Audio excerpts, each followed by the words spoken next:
Welcome to another edition of English Makes No Sense and the 4th of July. What? Yeah, it's the 4th of July, American edition of English Makes No Sense. Well, I suppose it's always an American edition because I am an American. But today is America's birthday, so happy 4th of July. And I'm going to celebrate it with the word hot dog. It's a uniquely American word. Yeah, it's the name we've given to the Frankfurter. Hot dog is a noun, a verb, and an exclamation.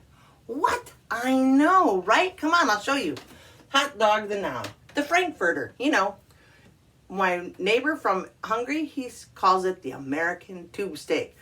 But a hot dog is also the Frankfurter, or a person who shows off. Let's see.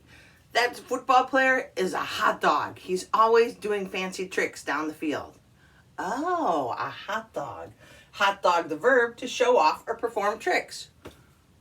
Look at that player hot dog his way down the field. Look at him show off. Look at him perform tricks. Hot dog, the exclamation. Hot dog, we're going to the fireworks tonight. We're happy about it to show enthusiasm or joy. Hot dog, we're going to go get a new car. Ooh, that is something to be excited about. I'm not really going to get a new car. Okay, so hot dog, the noun, hot dog, the verb, and hot dog, the exclamation.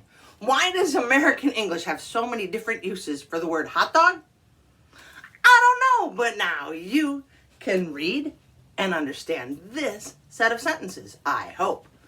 Hot dog, we are going to the hot dog eating competition. I hear last year's champ is a hot dog. What? Come on, English. Can you make a sentence with hot dog? Do you like to eat hot dogs? Leave it in the comments. Happy 4th of July, friends. Peace.